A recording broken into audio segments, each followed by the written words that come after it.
교차 엔트로피는 주로 분류 문제에 많이 쓰여요. 특히 그 예측값이 참과 거짓으로 그 하나일 경우에는 이진 분류를 나타내는 바이너리가 이진이라는 뜻이죠. 바이너리 크로스 엔트로피, 이항 교차 엔트로피를 써요. 그래서 바이너리, 여기 크로스 엔트로피는 뒤에는 비슷하고 여기만 바꿔줘요. 그러니까 바이너리 크로스 엔트로피를 적용하면 민 스퀘어드 에러의 대신 바이너리 크로스 엔트로피만 입력만 하면 됩니다. 클래스는 되게 간단하게 만들어졌어요. 안에 다 모듈화가 되어 있는 거죠. 그래서 예측 정확도, accuracy가 향상됩니다. 그래서 이 내용을 꼭 기억을 하시기 바랍니다. 지금 여기 써 있는 대표적인 무차함수 여러분 교재 이 부분은 꼭 기억을 해주시기 바래요. 분명히 말씀드립니다. 그래서 우리가 그 미니스퀘어드 에러는 평균 제곱 오차예요. 자, 결국은 우리가 만약 계산을 한다 그러면 파이썬으로 넘파이를 이용해야 되는데 스퀘어 해가지고요. 어떤 값, 내가 예측한 모델 값과 실제 값하고 차이입니다. 그래서 거의 평균치를 낸 게 평균 제곱 오차, 민 스퀘어드 에러고요. 민 앱솔루트 에러는 뭐냐면 우리가 그 두 가지 방법이 있죠. 제곱을 한 다음에 여기 요거 yt에다가 실제 값 이렇게 할게요. 그냥 요거 한 것을 실제 값 한 것을 평균치를 바라고 하니까 이렇게 할게요. 요렇게 나타내는 게 평균 제곱 오차인데 이거 말고 절대 오차는 평균이에요. y에 내 추측하고요. 내 추측한 값과 y 핵과 실제 값, 요 값의 절대값을 취하는 거죠. 그래서 mean absolute라고 하는 거죠. 이 absolute가 절대값이에요. 절대값을 채우면 어차피 플러스 나옵니다. 즉, 요거는 제곱을 한 다음에 노트를 씌운 거고, 요거는 그냥 절대값을 취하는 거죠. 그 다음에 mean absolute percentage에는 만약 우리가 절대값 오차를 절대값으로 나눈 후에 이 방식인 평균인 것 뿐이에요. 그래서 이런 게 있다 정도는 아시고 이 두 가지만 씁니다. 솔직히 실제적으로는요. 그러니까 평균 제곱 로그 오차는 이 각각의 값에다가 요거에 로그를 취한 것으로 하니까 결국은 이렇게 된 거죠. 이 플러스 1은 뭐냐면 보통 로그는요 0에 수렴되는 경향이 좀 있어요. 이 특히 마이너스 이렇게 가는 경향이. 그래서 그걸 없애기 위해서 플러스 1로 하나 그냥 1만큼 요 증가 요 값을 중가해서 이렇게 시작하게끔 만든 거고요. 이제 요게 중요합니다. 교차 엔트로피 계열에는 자 분류를 나타내는 범주라는 말이 캐테고리커 있죠. 캐테고리커 플러스 엔트로피 그러니까 범주 그러니까 다항이에요. 그러니까 범주형으로 3개나 4개 이런 식으로 우리가 쉽게 얘기해서 분류 문제면 우리가 자율주행차 얘기를 했죠. 개, 고양이, 쥐가 있어요. 근데 얘가 내 모델을 통과했을 때 개인지 고양인지 쥐인지를 정확하게 판별해주는 그런 분류 모델을 만들고 싶은 거예요. 딥러닝을 써서. 그때 마지막에 나타내려면 이렇게 3개 이상을 나타낼 때는 캐리고리칼 크로스 엔트로피고 지금 모형 같은 경우에는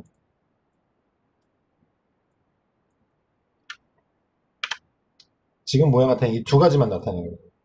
뭐냐면 병에 걸렸냐 폐암이냐 예스냐 아니면 노냐 요 두 가지를 구분하는 게 이진 분류죠.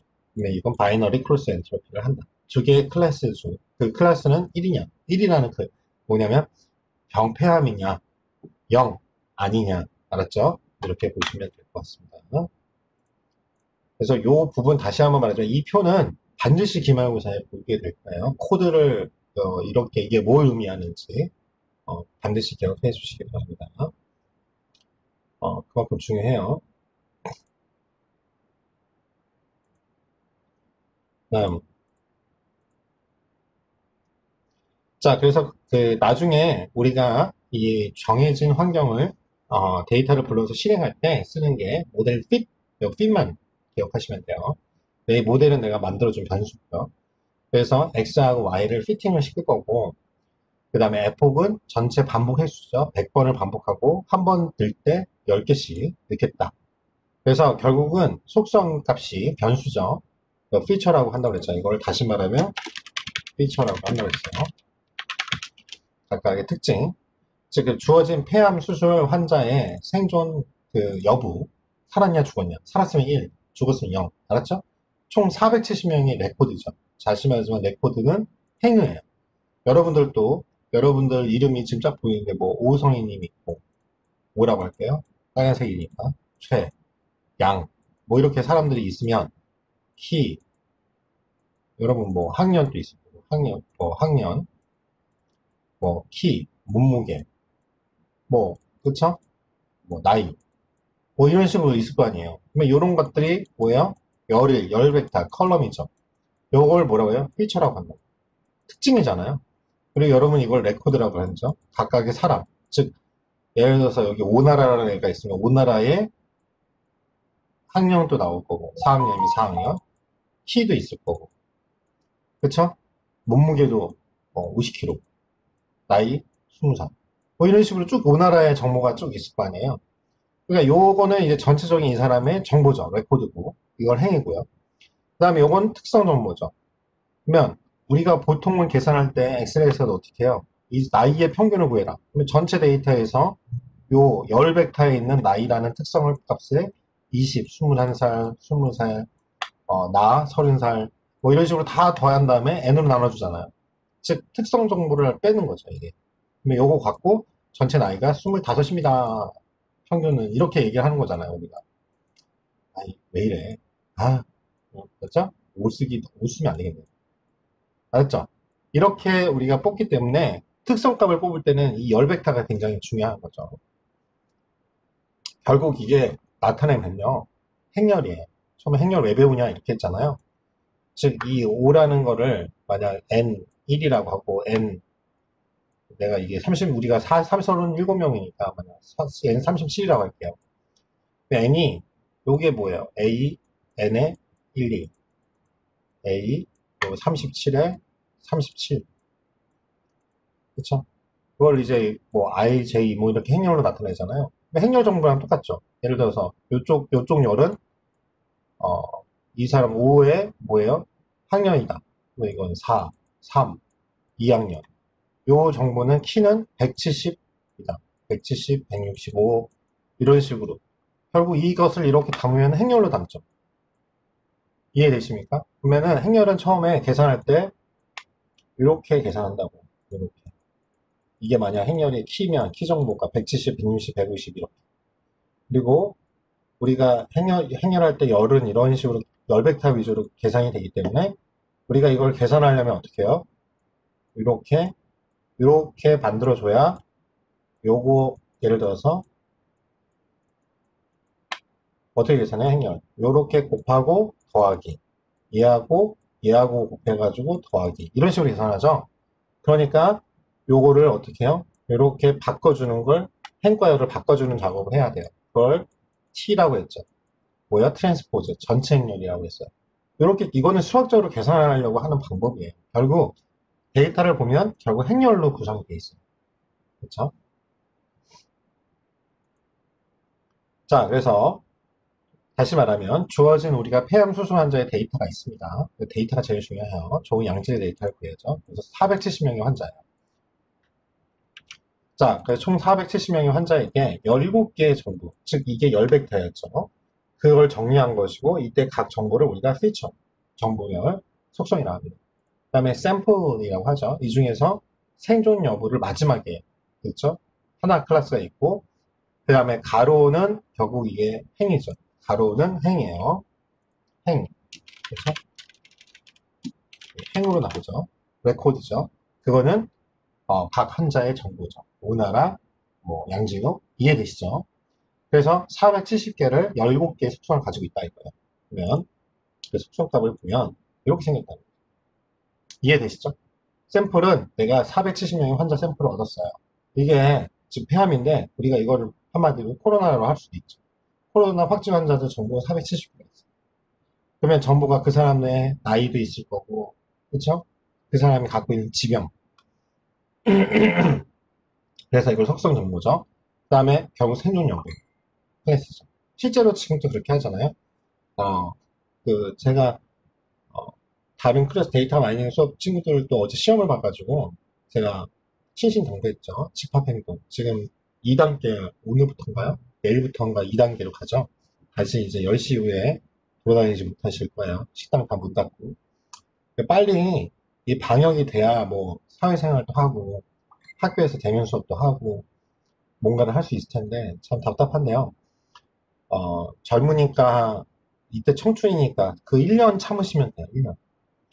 왜냐면은 지금 빨리 백신도 하다못해 백신이라도 다 안정화가 되려면 내년 이맘때거든요. 어, 그 1년을 못 참으시면 지금 이제 우리는 안정화돼 있지 않은 검증되지도 않은 백신을 맞아야 돼요. 굉장히 중요합니다. 지금 일부러 미국이나 다른 데처럼 지금 급한 나라들은 백신이 아직 검증이 안 된 백신을 맞아야 돼요. 그렇죠? 뭐 옆에 있는 사람 막 죽어 나가는데. 어, 근데 우리는 결국 검증이 다 끝난. 얘가 이걸 어떻게 하냐면요. 저도 사실 라식 수술을 했거든요. 안경 끼고 다녔어요. 맨날 그 컨택트 렌즈 끼고. 근데 제가 여러분 아이러니칸하도 그 미국에서 카지노 딜러를 했을 때 라스베가스에서 보통은 겨울에 하잖아요. 라스베가스 항상 여름이니까 어, 라스베가스에 있는 거기 라식 센터가 있는데 깜짝 놀랐어요. 병원이 건물이 거의 서울대병원 많아요. 다 라식하는데 전 세계에서 와요. 근데 거기서 의사 선생님이 한 얘기를 아직도 기억나요. 뭐냐면 이게 자기네들이 다 검증된 거예요. 한국하고 중국하고 일본에서 그분들 결국 의사들이 다 학회제에다가 내잖아요. 모든 SCI 정도 미국이나 영국 이쪽이잖아요. 결국은 한국이랑 일본 우리가 돈 주고 몇백만 원 주고 라식 수술이나 라섹 수술을 했을 거 아니에요. 그 10년간 데이터를 검증이 되었기 때문에 그래서 저는 만약 제가 나중에 눈이 다시 근시였으니까 근시여서 다시 눈이 안 좋아지면 그 라스베가스를 가면 무료로 다시 해준다고 그러더라고요. 재수술. 왜냐면 검증이 돼 있다. 왜냐면 자기네들도 경과를 봐야 되니까. 근데 본인들이 자신을 하더라고요. 제가 이제 딜러니까 이제 의료보험이 있으니까 싸니까 했어요. 의료보험이 있어도 300만 원 정도 했던 것 같아요. 10년 전이에요. 지금은 더 비싸겠죠. 근데 그 중에서 그쪽에서 했던 게 뭐냐면 한국이랑 중국에서 이미 2천만 명의 검증된 데이터로 자기네들이 수술을 하는 거라고요. 실제 수술은 2분 만에 끝나더라고요. 그러니까 왜 미국이 의료비가 비싸도 세계 최고인지 이미 다른 나라에서 논문이든 뭐든 다 검증이 되고 거기는 FDA에서 원래는 FDA가 저를 긴급 승인을 안 해요. 다 검증된 거 갖고 하기 때문에 엄격하게 하기 때문에 어, 자기네들 말하더라고 실패 확률이 1%도 안 된다. 그렇죠? 그러니까 믿고 했죠. 부작용이요. 그렇죠? 부작용 없는 것 같아요. 지금 또 뭐 시력 검사하면 1.1에서 2 이렇게 나오니까 양쪽이 다. 그러니까 그렇게 되는 거예요. 결국 웃긴 거는 지금 한국의 정책이 잘못된 게 아니더라고요. 백신 뭐 못 구했다고 하는데 결국 일본이나 미국 분들이 다 백신에서 부작용 나오면 우리는 그래서 최대한 이걸 늦춰야 돼요. 내년 이맘때 맞아야 돼요. 지금 또 알다시피 독감 예방해가지고 잘못되면 그렇잖아요. 그래서 다시 한번 강조하지만 요걸 공부하는 이유가 그거예요. 생존 여부. 여러분들은 20대는 죽을 확률이 거의 5% 미만이에요. 대신 여러분들이 이제 우리는 특히 호텔이나 뭐 이쪽으로 갈 수도 있고 그러는데 여러분들 지병이 생겨요. 지금 실제 걸리신 20대 학생이 한 인터뷰를 보시면 에이즈양 투여하거든요. 그러니까 여러분들이 월급을 얼마 받아요? 초봉이 예를 들어서 300만 원이다. 보통 그러죠. 그러면 그 중에 50만 원 정도는 평생 뭐 의료보험이 된다 하더라도 평생 고치지 못하는 지병을 갖고 사는 거야, 코로나는. 그러니까 내가 이거는 재수 없어가지고 걸린다 이렇게 생각하지 마시고 조심하셔야죠. 아셨죠? 알았어요? 클럽 가실 거예요? 반응이 없어. 이제 진도 안 나갈 거예요? 반응 없으면 진도 안 나가요? 안, 수업 듣고 있어요? 반응이 없어요. 아, 예, 알았어요. 고마워요. 당분간 방콕 하시고, 저는 이런 말 하면 그러는데 비즈니스 미팅 할 때 어쩔 수 없이 커피숍이나 이런 데서 하잖아요. 그 10만 원짜리인가? 그거 체온기 있죠? 갖고 다녀요. 제 체온하고 거기서 같이 검증해요. 실제로. 요즘에 뭐 커피숍에서 이미 그런 거 있긴 하지만 예전에 그 하기 전에도 갖고 다녔어요. 왜냐면 사람을 만나야 되는데 어쩔 수 없잖아요. 마스크를 쓰더라도 서로 신뢰를 해야 되니까. 아니, 나랑 비즈니스 미팅했는데 그 사람이 나 때문에 걸렸다고 생각해봐요. 그러니까 여러분들 그 한바 중요하니까 잘 관리하세요. 요거 공부하면서 그게 나올 거예요. 아무튼 생존 정보가 1형으로 떨어지는 거. 요거 보고, 그러니까 클래스를 아까쯤에 코드를 보시면 여기 17가지 정보가 있죠. 그러니까 0부터 17로 하면 코드가 0부터 16개를 가니까 1, 0, 우리가 이게 하나하나가 인덱스 뭐니까 0, 1, 2, 3, 4, 16까지. 그리고 우리가 마지막에 코드 보시면 y 값은 요 클래스 17. 이해되시죠? 그래서 이 에폭이라고 읽고 이거는 학습이 몇 번 학습 샘플을 몇 번 한 번 실행하는 거를 1에폭이라고 하는 거예요. 그러니까 우리가 에폭스를 100으로 지었다는 거는 그러니까 여러분 이 코드는 별거 아닌 것 같지만 한 번씩 쳐봐야 되는 게 나도 옛날에 이거 에폭 S 빼먹으면 에러 나요. 그쵸? 거의 14개 돌렸는데 100번 돌렸으니까 한참 걸렸을 거 아니에요. 근데 에러가 딱 떠. 왜? 요거 코드 하나 잘못 치면 돼요. 그래서 코드를 제가 어차피 거기 드렸지만 그 코드도 조금 틀린 것들이 몇 개 있어서 어, 설명을 드리면 나중에 꼭 쳐보시기 바래요. 그래서 그 에폭을 100이라고 지정을 하면 처음부터 끝까지 100번 재사용할 때 실행을 반복한다는 뜻입니다. 그리고 이거 뭐 영어 시험도 아니고 부분 점수 없습니다. 나중에 이제 코드가 만약 시험 문제가 나오면 단답형으로 여러분들 뭐 에폭에서 S 빼먹으면 뭐 영어도 아니고 그쵸? 그냥 날아가는 거예요. 자, 그 다음 배치 사이즈예요. 배치 사이즈는 다시 말씀하면 샘플을 한 번에 몇 개 처리할 거냐. 원래 이걸 한 이유가 다 있는데 간단하게 설명드리면 배치 사이즈는 우리가 10이라고 하면 전체 470개에 10개씩 끊어서 47번 하면 되겠죠. 한번 보낼 때마다. 그러니까 한 번 보낼 때마다 몇 개씩 보낼 거니 이거예요. 에폭을 돌 때. 그러니까 전체 470개인데 10개씩 끊는데 이걸 랜덤하게 분리를 하겠죠. 100번 에폭을 할 때는 이 470개를 결국 100번 돌리는 거예요. 대신 끊을 때 무작위로 10개씩 끊어가지고 보내겠다는 거예요. 알겠죠? 그래서 배치 사이즈는 너무 크면 이게 말 예를 들어서 학습이 금방 끝나는 거죠. 100개씩 그냥 100번 돌리는데 한번 470개 100개씩 돌려버리면 학습 속도가 너무 느려지죠. 한 번 할 때마다 계산량이 늘어가니까. 또 이걸 막 하나씩 다 보낸다고 해봐. 그러면 편차가 각 실행값마다 크니까 전체 결과값이 불안정할 수가 있습니다.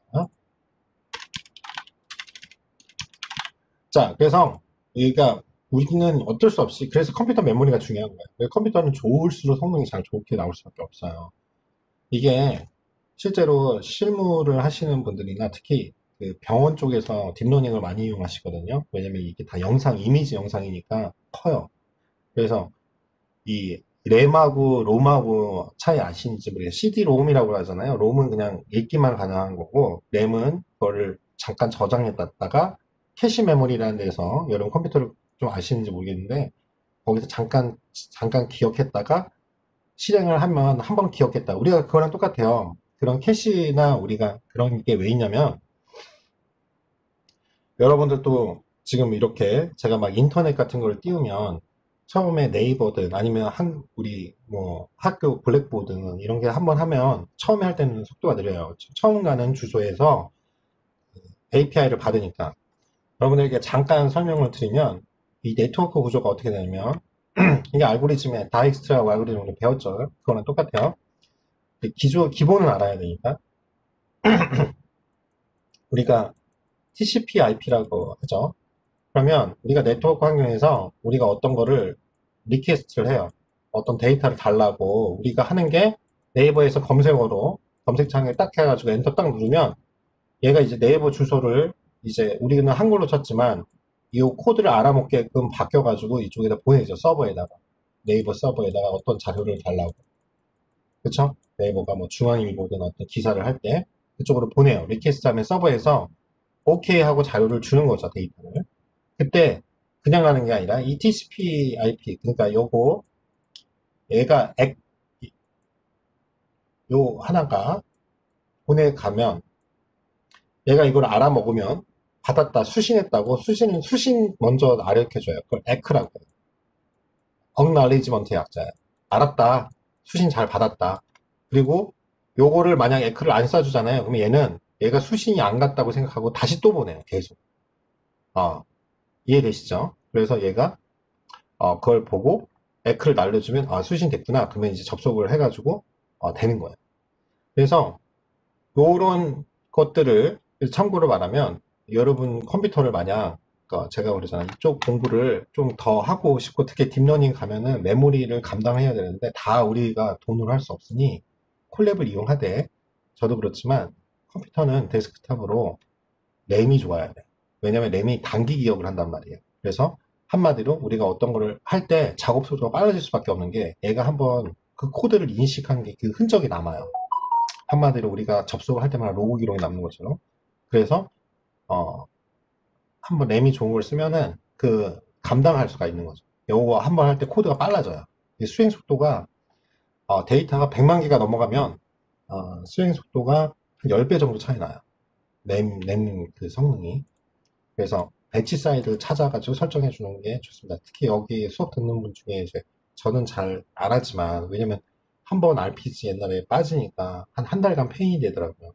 그래서 일부러 그 절대 집에 컴퓨터에 있는 게임 같은 거 안 까는데 온라인 게임 같은 거 좋아하시는 분들은 알 거 아니에요. PC방 같은 데 가면 성능이 너무 좋잖아요. 그 램 그 사양이나 그렇죠? 왜냐면 그 뭐 예를 들어서 총을 쏜다고 해도 상대방이 총을 쏠 때 속도가 틀려요.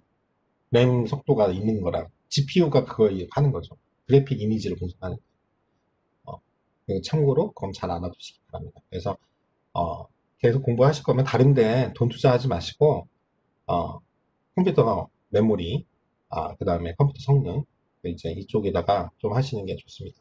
작업 속도가 틀리고 다른 건 저번에도 말씀드렸지만 우리 생산성이 좋아지고 예를 들어서 저랑 이 수업을 만약 줌으로 하게 되면 줌이나 웹엑스로 수업을 하게 되면 이론 강의가 아니고 실습 강의를 들으시면 여러분 따라해야 되잖아요. 그래서 다시 말하지만 아마 중공업 뭐 이런 장터에다 가면은 싼 건 한 10만 원 미만으로 살 수 있는 걸로 알고 있어요. 다른 데서 그냥 돈 하지 말고 듀얼 모니터는 필수입니다. 그렇지 않으면 여러분들 뭐 실습할 때 이론 강의는 저도 그랬지만 처음에 듀얼 모니터 없으면 이론 강의 수업 듣는 거는 핸드폰으로 듣고 자기 본 모니터로 실습하고 막 이러셔야 되는데 어, 다른 건 뭐래도 얼마 되지 않으니까 컴퓨터를 못 바꾸더라도 듀얼 모니터는 필수입니다. 생산성이 달라요. 실제 회사 생활을 하더라도. 그래서 아무튼 넘어가고, 아무튼 데이터를 그래서 우리가 다루는 걸 좀 공부해보면, 우리가 딥러닝과 데이터, 그리고 피마 인디언이라고 있어요. 이 사람들 데이터 분석을 해볼 겁니다. 그리고 판다스를 활용해서 데이터 조사할 거고, 데이터 가공할 거고, 맵플라립이라는 거에서 그래프로 우리가 데이터 시각화 해보고, 당뇨병을 예측하는 실행을 해볼 거예요. 그래서 지금 일부러 이론 강의는 이걸로 하고 보니까 뭐 핸드폰으로 수업 듣고 이러시는 분들도 있어서 제가 어린이 3시간이니까 오늘 이번에 아마 내일 정도 찍을 수 있을 것 같아요.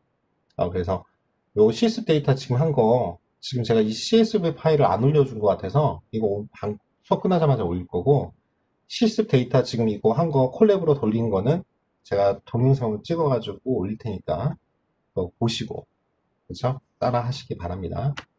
그래서 요거는 이론만 일단은 남은 시간 30분 동안 그렇게 해서 올려드릴게요. 두 가지 실습을 이제 할 겁니다. 그래서 결국 우리가 데이터 양보다 훨씬 중요한 건 뭐냐면 그거예요. 데이터가 우리가 진짜 필요한 데이터야지. 결과가 나와야 되니까. 그래서 실제로 garbage in, garbage out, 기고라고 합니다. 즉 쓰레기가 데이터가 들어오면 쓰레기가 나올 수밖에 없어요. 그래서 데이터 정의가 되게 중요해요. 우리가 이 필요한 데이터가 얼만가인가를 알아야 돼요. 진짜로 우리가 결과가 나올 수 있는. 그리고 모든 데이터가 다 머신러닝이나 딥러닝 쓰는 게 아니에요.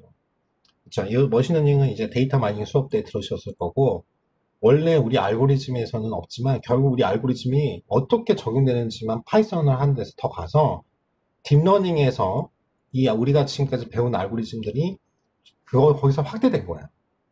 그렇죠? 새로운 알고리즘 여러분들이 다이스트라 알고리즘 같은 거 이론으로 들었지만 결국 그걸 설명하려면 오래 걸려서 그냥 수학적인 개념에서 끝냈는데요. 실습을 안 했는데 왜냐면 그 이론을 알면 결국 네트워크 이론을 알아야 돼. 그쵸? 네트워크망을. 근데 네트워크망이 우리가 그냥 컴퓨터 네트워크잖아 이렇게 생각하는 게 아니라 모든 세계가 다 네트워크로 연결돼 있잖아요. 전화, 인터넷선 이것뿐만 아니라 봐봐요. 우리가 예를 들어서 면세점이나 백화점에서 만약 일한다고 생각해 보세요. 그러면은 우리가 통합 물류센터 개념 배웠을 거예요. 그쵸? 허브 앤 스포크 배웠죠? 배웠어요? 마케팅 거기 어디서 나오니? 유통이나 이런 데서 나오긴 하는데 우리가 아마 호텔 경영론이나 이런 데서 아마 배웠을 것 같은데 허브 앤 스포크 개념 배웠어요? 여기 영어로 여기다 쳐줄까요? 배웠어요? 허브 앤 스포크? 이건 아직도 기억나는데 이거는 박사, 석사 학생들 이제 입학 시험 우리 학교에서 그러면은 시험을 어떻게 보면 영어 지문 있는 거를 뽑기 해가지고 거기서 읽어보고 해석하게끔 시키는데 가장 단골로 나오는 시험 문제 중에 하나예요. 우리 학교 이 일반 대학원에서. 허브 앤 스포크 개념이 뭐냐면 결국은 물류센터를 할 때 이렇게 허브가 있고 각각에 있어야 돼요. 그러면은 예를 들어서 우리가 뭐 어떤 체인이나 프랜차이즈 개념에서 나와요. 그렇죠? 프랜차이즈를 만들 때 어디다가 허브 뭐 예를 들어서 뭔가를 만들고 인천공항이 그거잖아요. 허브 공항이잖아요. 그런 거 그런 개념이에요. 요 물류센터를 할 때 결국 네트워크가 들어가죠. 어떻게 연결하는 게 좋냐. 어, 이렇게 예를 들어서 허브를 여러 개를 찍어 놓고 이쪽에서 같이 상호 연결하는 그런 구조를 네트워크 구조를 만드는 게 좋냐 아니면 중앙에서 통제하는 근데 각각의 장단점이 있죠. 뭐 이런 거를 뭐 링형, 망형 뭐 여러 가지가 나오는데 이런 네트워크의 기본이 그대로 컴퓨터의 공학에 들어갑니다. 그러니까 모든 공학 쪽은 기본이 수학이죠. 이걸 계산해야 돼요. 그래서 결국은 우리가 다인스타 알고리즘에서도 배웠겠지만 뭐예요? 가장 비용이 적게 드는 거죠. 빨리 우리도 그렇잖아요. 여러분들이 결국은 알고리즘 배워서 오의 n의 개념을 배웠을 거 아니에요. 그게 뭐냐면 얼마나 효율적으로 각각의 문제에 주어진 상황에서 내가 얼마나 효율적으로 일하는가. 그걸 배우는 방법론이 바로 알고리즘이에요. 결국 딥러닝도 그런 거야. 이쪽에서 공부하고 싶으면 accuracy나 즉 정확도를 얼마나 높여 라스 즉 그런데 그것만 정확도를 높이면 결국은 내가 원하는 모델이 어때요? 원래 원하는 그 편차나 이런 에러 값을 죽여서 최소화하는 최적의 모델을 만드는 게 우리의 목표잖아요. 즉 그게 이제 적용되는 거예요. 그래서 알고리즘이 필요한 거고요. 그래서 요 딥러닝에서 중요한 게 얼마나 효율적으로 사용되게끔 그렇죠? 가공됐는지가 중요하고 이 머신러닝 프로젝트의 성과 실패는 결국 좋은 데이터예요. 그렇죠? 그래 좋은 데이터란 우리가 아는 내가 알고 싶어하는 연구하고 싶어하는 정보를 잘 담고 있는 데이터예요. 그러려면 어떤 이걸 편향됐다고 그래요. 한쪽으로 치우쳐 있거나 쓸모없는 불필요한 정보를 갖고 아니면 왜곡된 정보가 있지 말아야 돼요. 이런 거를 없애는 내가 지금 로우 데이터에서 이런 걸 없애는 작업이 바로 정지 작업이에요. 예를 들어서 여러분들이 어떤 지금 뭐 우리는 아직 회사 생활을 안 하시니까 회사 생활할 때도 그렇고 여러분들이 저한테 리포트를 뭐냐 어떤 분석 프로젝트를 한다 그러면 어떻게 해요? 그냥 데이터를 통계대청에서 그냥 갖고 와가지고 아니면 어떤 데이터를 그대로 내지 않죠. 여러분 분석을 한 보고서를 내야 된다 그러면 결국은 내가 원하는 분석을 위해서 그 기본 원래 로우 데이터를 여러분들이 나누고 변형하고 평균 내보고 이런 과정 그거를 데이터 전처리라고 하는 거예요. 자, 그래서 그 머신형이나 딥러닝을 하는 개발자들은 이 데이터를 분석할 줄 알아야 되고 내가 이루고 싶어하는 목적에 맞춰서 정보를 모았으면 이걸 머신형이니까 딥러닝에 맞게 데이터 형식을 바꿔줘요. 자, 그래서 우리가 할 게 이 피바 인디언이라는 인디언들의 데이터죠. 이 사람들이 당뇨병에 심각하게 걸린 거예요. 왜 그런 거냐? 결국 비만. 그렇죠. 여기서 저도 요즘에 코로나 때문에 다 시켜 먹었더니 살이 많이 무럭무럭 자라고 있는데, 어, 결국은 바로 이 미국 남섬에서 피만 인디언의 사례를 갖고 이 비만이 이 유전에 관련된 거냐, 아니면은 그 먹고 하는 그런 환경에 있는 거냐. 근데 결론적으로는 다 복합적이다 이렇게 나오는 데이터예요. 실데이터이긴 하죠. 그래서 연습 예제지만 샘플 데이터가 768명의 인디언이 있어요. 그러면 768명 다 이름이 있을 거 아니에요. 그걸 이제 넘버링으로 한 거예요. 1, 2, 3, 4, 768. 이해되시죠? 여러분 합번처럼. 그 다음에 정보가 있어요. 속성 정보가 있죠. 그 다음에 클래스는 뭐예요? 1010이에요. 똑같아요. 코드를 설명해도 이진 분류입니다. 바이너리 크로스 엔트로피 하시면 돼요. 클래스로 당뇨병이 있으면 1, 없으면 0. 이해되시죠? 그런 다음에 샘플은 이거죠. 속성은 8개예요. 결국은 보면 이게 영어로 돼 있죠. pregnant. 과거에 임신했냐. 임신한이라는 뜻이죠. 그다음에 플라즈마라고 해서 포도당에 이거예요. 공복 혈당 농도. 그렇죠? 공복이라는 게 아니죠. 안 먹은 상태에서 그 혈당 농도. 왜냐면은 여러분 알다시피 밥 먹으면은 그쵸? 글리코겐이나 아니면 그런 것들이 있고 다 지방이나 단백질이 흡수되면 때문에 혈당 농도가 높아지기 때문에 일부러 어, 2시간 후에 그 공복 혈당. 그쵸? 그 다음에 혈압. 우리 항상 혈압 재잖아요. 근데 그 프레셔. 그 다음에 thickness, 두께예요. 우리가 3등분 피부 주름. 그 다음에 인슐린. 인슐린 아시죠? 그 다음에 BMI 중요하죠. 우리 항상 나오는 게. 이 계산 수치 체질량 지수인데 지수니까 어떤 거를 기준으로 해가지고 예를 들어서 100 지수라는 건 상대적인 비교를 하기 위해서 그래요. 왜냐면 키나 몸무게나 이런 걸 이제 우리 쪽에서는 스케일링이라고 해요. 왜냐면 서로 표준화를 하려면 서로가 예를 들어서 저번에 말한 건 미국은 갤런을 쓰고 갤런은 한 4리터 정도 되는데 정확하게 아니에요. 안 떨어져요. 우리도 그렇잖아요. 1평 아파트 이거랑 제곱미터랑 틀리죠. 근데 그걸 같이 하려면 하나로 전환을 해주던가 그쵸? 어떤 기준을 만들어 가지고 그 각각을 100이라고 했을 때 예를 들어서 4리터 갤런을 1갤런하고 1리터하고 비교하기 위해서 이걸 지수로 100으로 했을 때 예를 들어 이런 식으로 변형을 시켜주는 거예요. 그래야 어, 스케일이 다를 때 아니면 어떤 대상이 다르거나 그럴 때 비교가 가능하죠. 물가지수도 그렇게 만드는 거예요. 어떤 1970년대인가 그때의 라면, 쌀 뭐 이런 것이 생활 필수품 이런 거를 100으로 보고 지금 예를 들어서 2020년 현재 벌써 50년이 지났잖아요. 지금 지났을 때 이게 150이다. 그러면은 우리가 150% 1.5배만큼 증가했다. 생활 물가 지수가 이렇게 얘기를 하는 거죠. 그런 것처럼 이것도 보시면 BMI 수치는 여성분들은 다이어트 관심 있으니까 이거 잘 기억해 놨다가 본인의 BMI 수치 잘 기억하는 것도 좋은 방법이에요. 뭐 weight in kilogram. 그 다음에 여기 보시면 1m당 그렇죠? 하이트의 제곱을 한 걸 나눠주는 거예요. 그게 BMI 수치인데요. 그 BMI 수치 세정량 지수 중요하죠. 그 다음에 패디그레이드 하면은 이거 그 항상 여러분들 보면 지병 있냐 뭐 할 때 뭐 가정용 보잖아요. 그 당뇨병 가정용이 있냐 이거야. 그 다음에 여러분 나이 중요하죠. 그래서 결국은 요 BMI 수치랑 보통은 이 나이랑 봐가지고 여러분들 신체 나이 뭐 이렇게 계산하잖아요. 그리고 클래스는 1, 당뇨 있냐? 없냐? 그래서 요 보시면 의학 생리학자는 다 할 필요는 없지만 이 속성하고 클래스는 뭔지를 구분을 할 줄 알아야 돼요.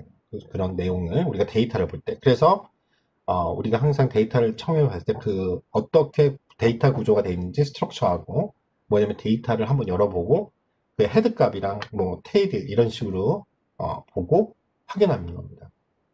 그래서 데이터를 추가나 재가공이 필요할 수도 있는 거고 그래서 이 내용하고 구조를 잘 파악하는 게 중요합니다. 처음에 내가 왜 어떤 걸 분석을 하려면 그래야지 결과값이 나올 거니까.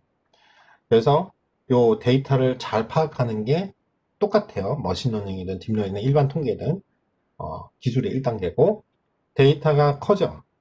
이제 말 그대로 대용량 빅데이터가 되면 그거를 효과적으로 할 방법인 거죠. 그래서 시각화가 되게 중요한 거예요. 데이터 시각화.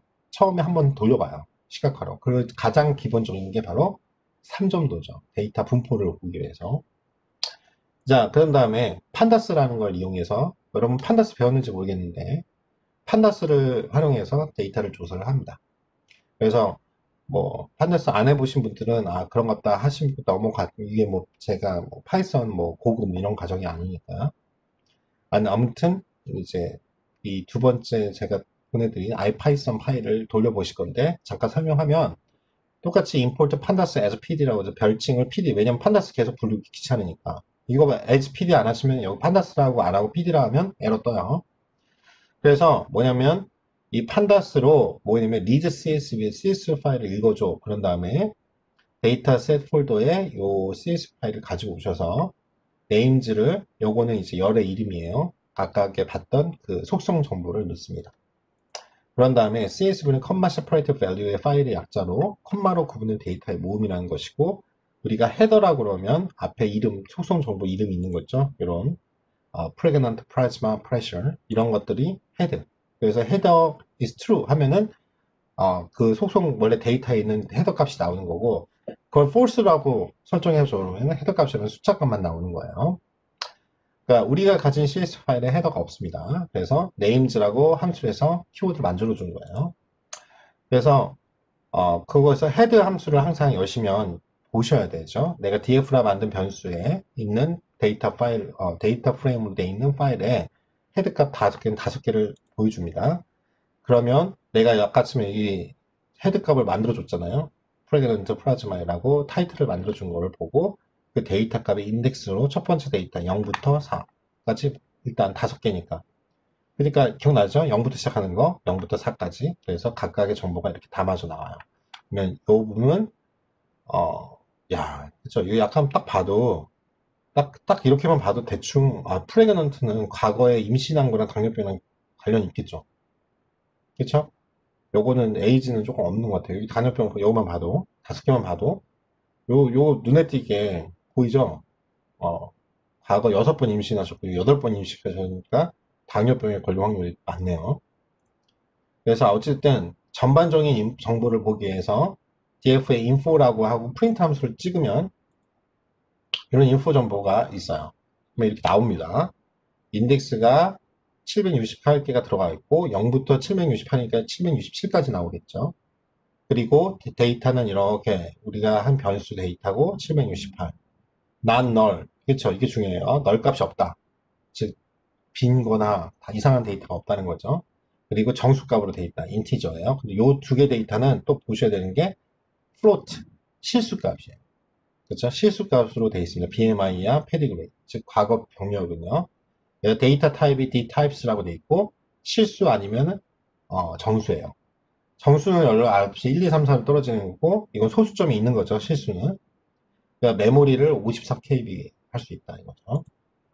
그 다음에 여러분들이 이제 아래서는 썸머리라는 함수를 쓴 건데 전체 요약 정보를 알고 싶어요. describe, 묘사하다 이런 뜻이잖아요. df에 describe 함수를 쓰시면 전체 통계 정보가 나옵니다.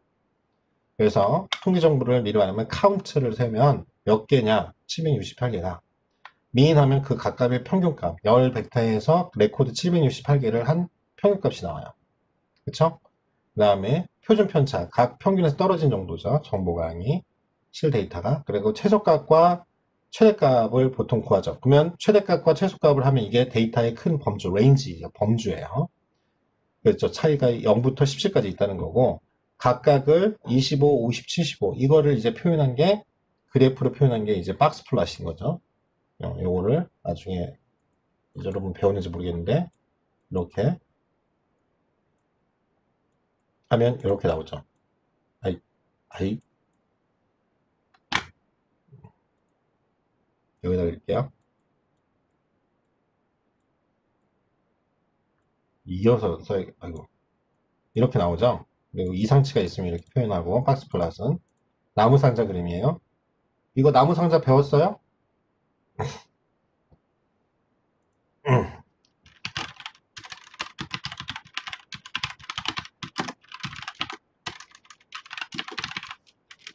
그렇죠? 이거 배우죠? 여러분 통일 시간에.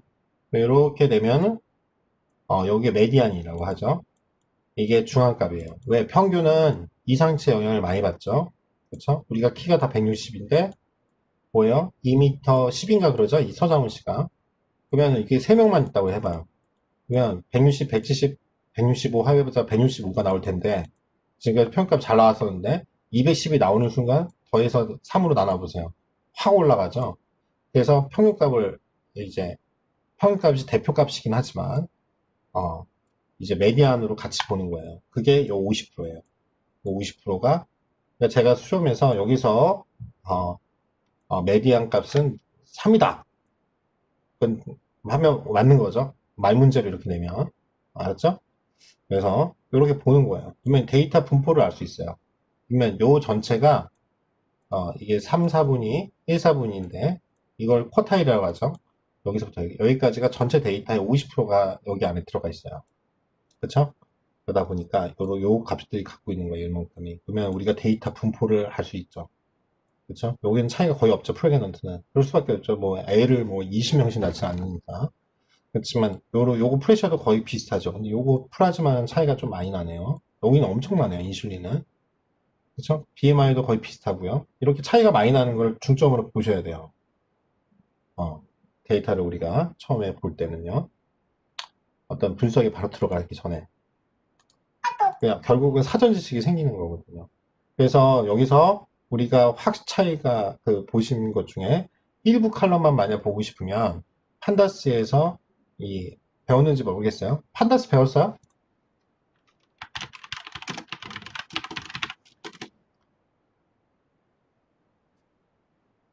이제 일단은 판다스에서 배웠는지 모르겠네요. 우리가 어떤 데이터에서 하나를 접근할 때 뭐냐면은 열에 접근할 때는 이렇게 접근하거든요. 근데 그걸 리스트로 담는다는 뜻이 이거예요. 하나 더 있어요. 그래서 df라는 우리 변수에서 예를 들어서 하나의 변수에 접근할 때는요. 이렇게 요거 프레그넌트 하나만 접근하면 되는데 리스트 형식으로 두 개 이상 가져올 때는 이렇게 두 개를 써야 됩니다. 그래서 리스트 안에 또 그러니까 요 두 개가 들어가는 거예요. 그래서 이렇게 써요. 그래서 당뇨병 발생 여부 클래스를 알고 싶어요. 그래서 이 프레그넌트가 스트레스하고 어떻게 관련이 있는지 속성값을 본 겁니다. 그랬더니 프레그넌트 할 때 딱 봐도 뭐 다 맞는 건 아니지만 아무튼 연관성은 약간 있죠. 이걸 이제 데이터 이렇게 보면 찍어보면 나오겠죠. 그래서 데이터를 잘 다루려면 여러분들이 한 번 더 가공해야 되고 그래서 그 목적을 잊었으면 안 됩니다. 그래서 우리의 목적은 당뇨병 발병을 예측하는 거예요. 그래서 어떤 관계가 있는지 중점적으로 봐서 우리는 이런 걸 배웠어야 되는데 아마 우리 수업에는 뭐 SQL이나 이런 건 없을 테니까 그룹 바이 그룹별로 묶어줘라는 뜻이에요. 이제 피벗 테이블이 굳이 엑셀을 하실 줄 알면 이런 걸 하는 거죠. 그룹별로 묶어주는 거죠. 즉 이 뜻은 데이터에서 내가 일부분 갖고 와요. 프레그넌트하고 클래스 그쵸? 발병 여부를 알고 싶은데 대신 그거를 프레그넌트 순으로 보면 요 그룹으로 그러니까 한 번 발생하는 사람들 클래스 두 번 발생한 사람들 그냥 지금 아까처럼 그냥 다 나오는 게 아니라 각 개별로 나오는 게 아니라 그룹으로 나온 거죠. 임신을 한 번 한 사람, 두 번 한 사람 이해되시죠? 그렇게 그룹별로 묶어가지고 뽑아줘. 그리고 인덱스, 에지 인덱스는 아니고 그래가지고 그걸 평균값을 내줘. 그리고 그거를 솔트 밸류스는 이 프레그넌트 한 순으로 그러면 이제 오림차 순으로 나오거든요. 1, 2, 3, 4, 0부터 되겠죠? 한 번 또 임신 안 하신 분부터. 그래서 ascending, true. 이해되시죠? 이런 식으로 해주는 거예요. 이게 이제 판다스에서 데이터 분석하는 그 방법대로 그대로 넣어주면 되는 거예요. 그래서 이렇게 하시면 그룹 바이는 프레그넌트 정보를 기준으로 새 그룹을 만드는 거고 as index false는 새로운 인덱스를 만들겠다 이거예요. 우리가 기존 인덱스는 각각의 그 사람들 한마디로 확보한 순대로 이렇게 돼 있는데 그게 아니라 이제 우리가 그룹 바이로 만들어 줬잖아요. 새로운 그룹 한마디로 임신을 한 번도 안 하신 분 0, 임신하신 분 1, 이런 식으로 내가 이제 솔팅을 할 거잖아요. 우리가 순서를 정해가지고 그러니까 인덱스를 새로 만들어줘야죠. 그러니까 as 인덱스는 false로 설정한 거예요. 그 다음에 미남수는 이게 평균이라는 뜻이니까 평균을 사용해서 sort value를 해서 프레그넌트 칼럼을 오름차 순으로 0, 1, 2, 3, 4 이 순서대로 한 겁니다. 그래서 출력하면 이렇게 나오는 거예요. 0부터 17번. 아유, 뭐야? 대단하시죠? 17명 나으신 거예요. 근데 이러시면은 봐봐요. 부작용이 심하죠. 그러니까 여러분들도 여기 여성 학우님들로 여기 보시니까 6명 이상은 나시면 안 돼요. 여기 보니까 6명 이상부터는 좀 숫자가 크죠?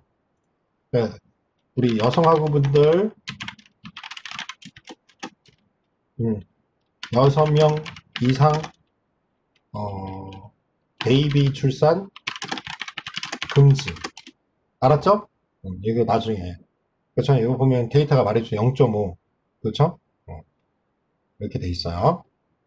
그래서 이러고 데이터가 말해주는 거예요.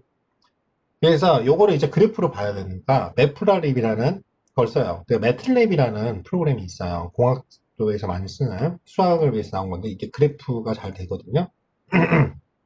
그래서 그걸 그대로 베꼈다고 그랬잖아요. 그래서 그 라이브러리의 약자예요, 립은. 그러니까 매플랍이라는 거에 그 라이브러리를 불러가지고 파이썬에서 그래프를 썼는데, 그리고 요거보다 더 괜찮은 게 이제 C본이라는, 그래서 요거가 막 헷갈려요. 이게 별칭 SNS거든요. 그래서 이 라이브러리를 사용해서 우리가 요 두 개를 갖고 온 거죠. 그러니까 매플랍 안에서도 서브 모듈을 우리가 파이썬을 위한 파이플랍, 얘가 C도 지원하고 매플랍 원래 하는 매틀랩도 지원하고 여러 가지 프로그램을 지원하다 보니까 파이썬에 그림 그려주는 게 그 안에 이렇게 또 서브 모듈이 있는 거예요. 이 점이라는 건. 그러니까 매플랍에 파이플랍을 쳐줘야 돼요. 파이플랍에 가져와서 그걸 별칭을 PLT로 하고 C본이라는 모듈을 가져와서 그거를 별칭을 SNS로 해준다 이거예요. 그래서 이 PLT 아까 전에 이 요거 있죠? 요거 한 거를 가지고 와서 그 피겨 사이즈를 10 가로 세로 길이를 우리가 그림 그려줄 판을 만든 거야. 캠퍼스예요. 캠퍼스 사이즈 12,11억 그래프 크기를 정한 다음에 이제 히트맵이라는 함수를 써서 뭐냐면 이거는 상관관계를 보여주는 거예요. 각각 패턴이 어떻게 패턴 분석하는 거죠, 처음에. 그래서 전혀 다른 패턴으로 변화하고 있으면 0이고 서로 비슷하게 가면 1에 가깝게 값을 출력해 줍니다. 그래서 이 코드만 잠깐 설명하면 내가 만든 데이터 프레임의 correlation, 즉 상관관계 분석 배웠죠. 그리고 그 라인의 width, 이건 이제 하나하나 설정해 주는 거예요. 그리고 Vmax는 이제 버티칼 쪽이죠. 그건 0.5. 즉, 요 그림 판을 그리는 그냥 서브 옵션입니다. 그다음 CMap이라는 게 있는데요. 이건 좀 알아주셔야 하는데 이건 색상의 설정값이에요. 그러니까 이걸 GST-HIT라는 걸로 그냥 해주겠다. 이건 그냥 그런 게 있다 정도 아시고요. 이거는 사실 옵션은 파이썬 실습할 때 제가 이렇게 설명을 좀 더 어떻게 보는지 설정하는 걸 가르쳐 드릴 거예요. 옵션 설정을 하시면 돼요. 여기 히트맵하고 이렇게 가로치신 다음에 Shift하고 탭키를 이렇게 누르시면 각각 옵션 설정하는 이 설명서가 나와요. 각각 이 모듈에. 거기에 맞춰가지고 쓰시면 돼요. 그 다음에 라인 컬러는 화이트로 하고 어노테이션은 true로 하겠다 이런 뜻이에요. 그러니까 이런 것은 옵션이니까 안에도 나와요. 근데 어떻게 이용하는지만 잘 아시는 게 중요해요. 그러면 이렇게 그래프가 나와요.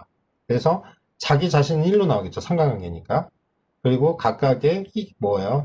보시면 같은 패턴이면 1이고 패턴이 비슷하지 않으면 0에 가깝게 치료되니까 여기 1에 가까울수록 상관관계니까 상관관계가 높은 거겠죠. 그래서 상관관계는 다른 방향으로 가면 마이너스니까 마이너스로 하면 마이너스 표시도 아마 어찌됐든 1에 가까우면 짙게 나오겠죠. 이렇게. 그래서 요거 갖고 보는 거예요.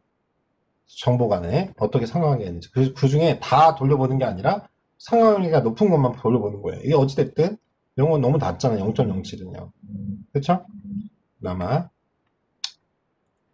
자, 그래서 이 플라즈마 공복 혈당 농도예요. 여기 보시면 공복 혈당 농도가 플라즈마가 어딨냐면 요거죠.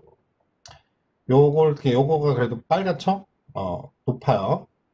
그래서 이 클래스 항목과 가장 상관관계가 높다는 거를 이렇게 그래프 시각화, 데이터 시각화를 통해서 알았고, 이거 항목 갖고 요 두 개만 따로 떼어가지고 본 거예요. 그리드라고 해가지고 이제 격자를 만드는데, SNS랑 아까 C본에 그걸 가지고 와서, 페셋 그리드라는 그 서브 모델을 통해서 그리드 함수예요. 여긴 데이터 들어가요. 데이터 프레임을 가져오고 컬러는 클래스로 컬러를 표시해줘라 이거예요.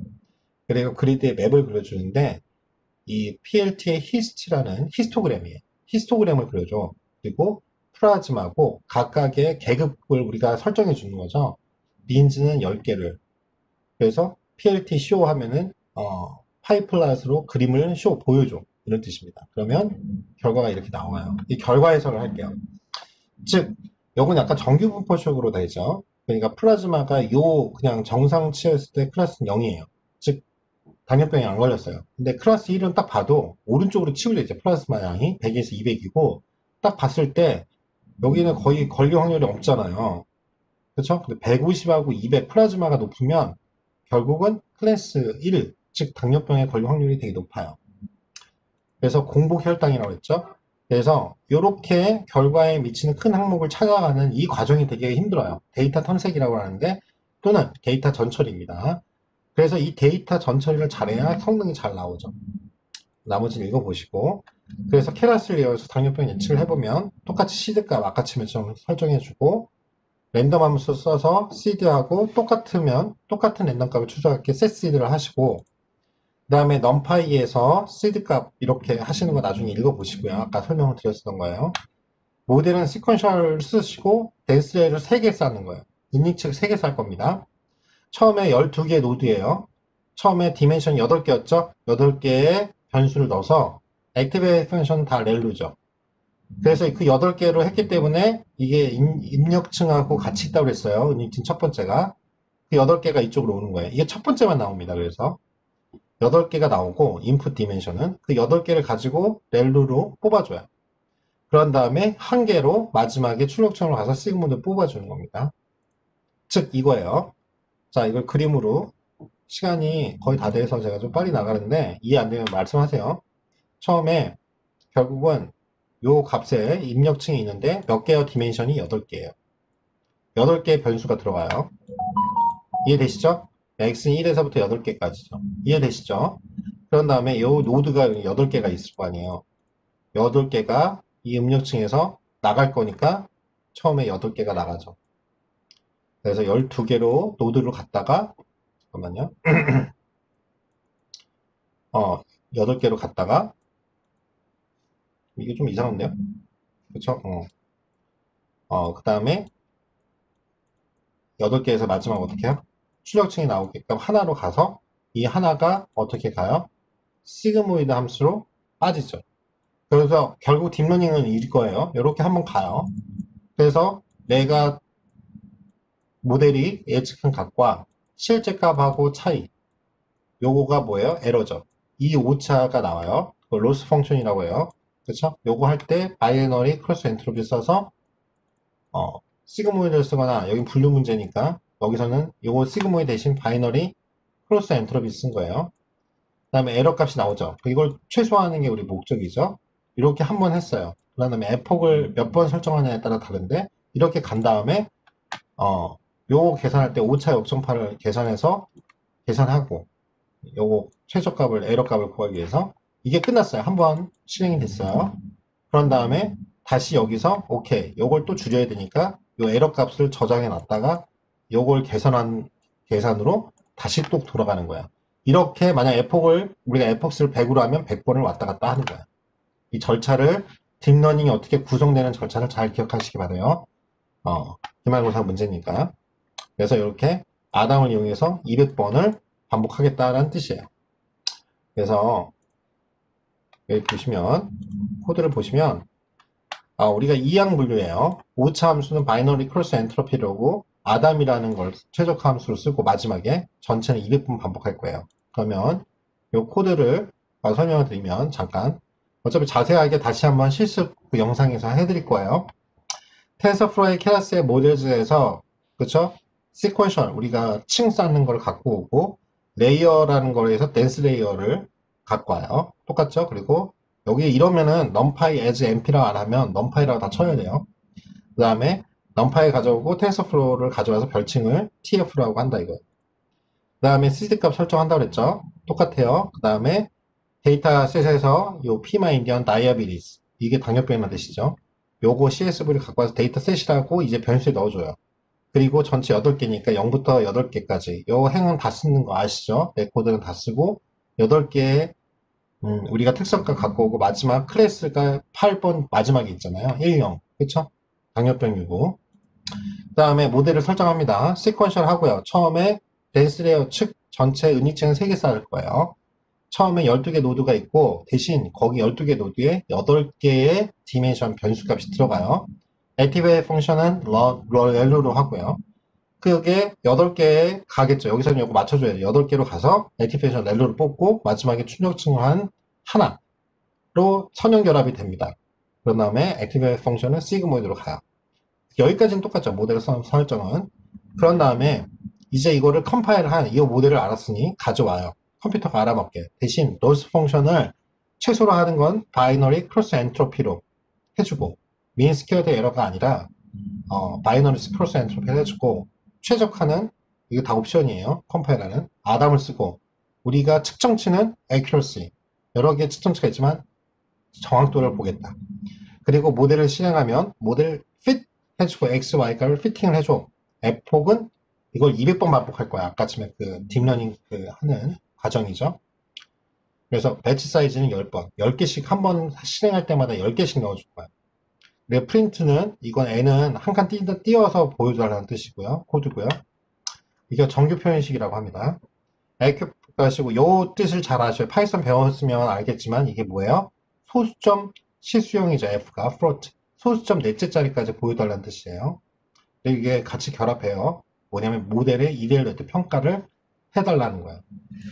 그러면 결과로 보면 이렇게 쭉 데이터가 나올 거예요. 그걸 이제 실습 때 보여줄 텐데 그러면은 이거 200번 중에서 첫 번째 하면 이렇게 쭉 가는 게 보여질 겁니다. 그래서 뭘 계산해 주냐면 로스 펑션하고 accuracy를 보여줄 거예요. 그러면 처음에 크죠?